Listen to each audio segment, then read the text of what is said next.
Okay, so recall one thing. If you have a function f that represents the position of some sort of object or particle, then the derivative of that function would be the velocity.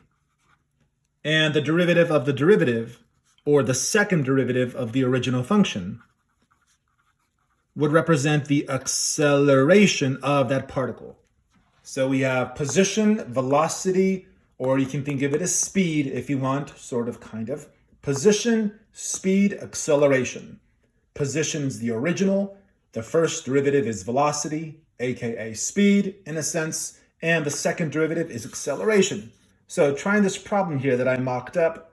So let's see what we have. Let me focus my camera. There we are. So we have this equation here, S. Now, S represents the height of this object. It's a basketball, a baseball, whatever. We're throwing it up into the sky. So let's get one thing clear. S is the position function. So S is like the original. It's the position. That's what it is. Now, for part A, we want to know the velocity at time t. Well, the velocity would be the derivative of the position. So I need to take the derivative of S. And what notation could I use? Maybe something like, look, if it's called S, what's the derivative of S? How about like ds dt or S prime, because it's the derivative of S with respect to time. So if I take the derivative here, that would be negative 1.2 t plus 18. So this is the derivative of position.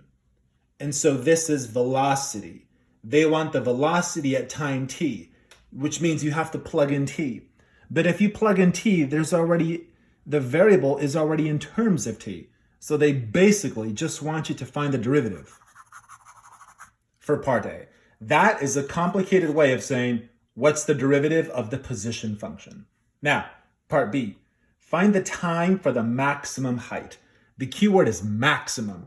Pretty much in any math class, when they say maximum, you're prepared to find some sort of a derivative. We need a derivative. But who am I trying to maximize? Am I trying to maximize the velocity or the position? I'm trying to maximize the position.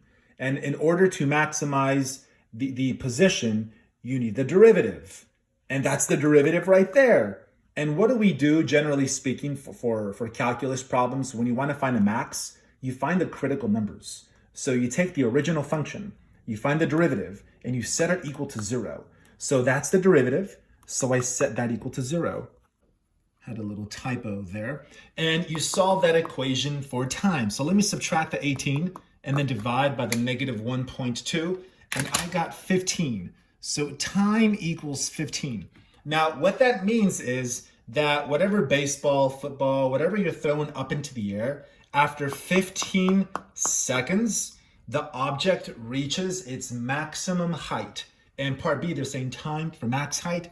So 15 seconds for the maximum height. That's not very realistic. If you go outside and throw a baseball up in the air, it's going to come back down to the ground after a couple seconds, not 15. That's I'm not sure what's going on, but who cares? Let's keep going. Part C, what is the actual maximum height? Well, at what time is the object the highest point? 15 seconds. So take 15 seconds and plug it into the original position function. In my calculator, I got 135. So the maximum height is 135, I think it's meters, because they said something about meters per second. So it's meters and seconds. Part D, strike the ground. Look, when you hit the ground, your height is 0. So we go to the height function, the position function, and we set it equal to 0, because at the ground, your height is 0. So put a 0 in for that function s there. So we'd have 0 equals negative 0.6 t squared plus 18 times t. Solve this equation for t. I can actually factor out quite a few things, but let me just take out t for now. Let me just take out t, although I could have taken out more. And if I do that, I have this times this equals 0. So by the zero product property, set each of these factors equal to 0. So I'd have time equals 0, and I'd have negative 0.6 t plus 18 equals 0. And let's see. Solve both of these equations. The first equation is already solved. Solve that equation by subtracting the 18 and dividing by negative 0.6. And let's see, if I type that in, I got 30. So time equals 0, time equals 30. What does this mean? This means that the object hits the ground at time 0 and at time 30. You know what? Look, it makes sense that the object hits the ground at time 0 because maybe the object was actually on the ground at time 0. Like pretend the calculator is a tennis ball, whatever. At time 0, the object is on the ground.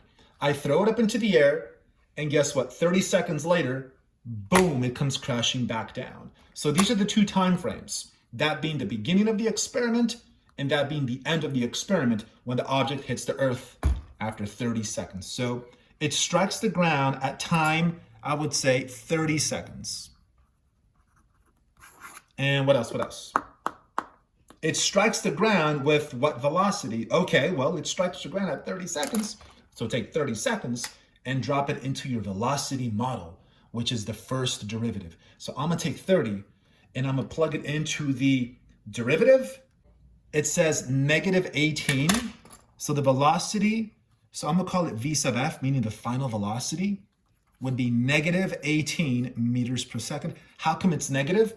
Because velocity is a vector, meaning velocity has not only a number, but a direction. And if something's coming back down to earth, it's coming down. So the velocity is negative because it's going down. So the negative aspect means that it's coming down. The 18 is just what the machine records when it captures the speed of the object. And now for the last part, the interval of speed increase. So let me say this out loud, and if you want, you can jot this down. Speed is increasing when velocity and acceleration have the same sign. I'll say it one more time. Speed is increasing when the velocity function and the acceleration function have the same sign, meaning both positive or both negative. So what is our velocity function? Our velocity function was this one here, negative 1.2t plus 18. What is the acceleration function? Well, acceleration is the derivative of velocity. It's the second derivative of the original function. We know that's the original function. That's the first derivative. So the second derivative would be the derivative of the first derivative. So what's the derivative of that? It would just be negative 1.2. So I need velocity and acceleration to have the same sign. Well, notice that acceleration here is a constant. It's a negative constant. So I need to know when the velocity is also negative. How do I know when something is negative? You find the zeros and you make a sign chart. For example, what were the zeros of velocity? I think we found that earlier in the problem. I think at 15 seconds was the critical number.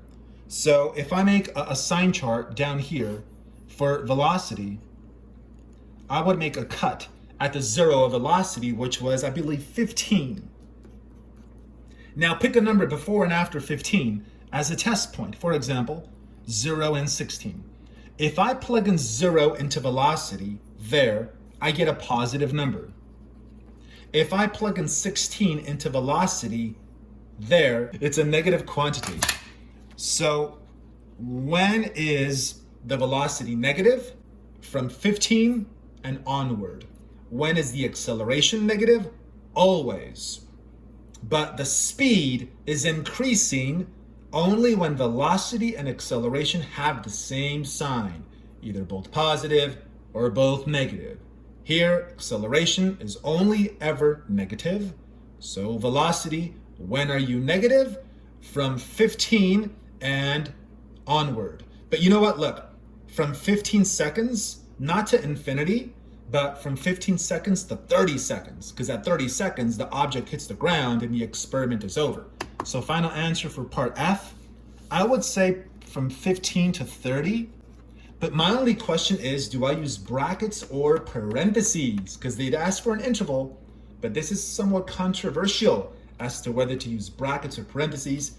Bracket means that at that time, it's increasing, and parenthesis means that not at that time, but in between. Personally, I would gamble with parentheses. So try that and let's see what happens.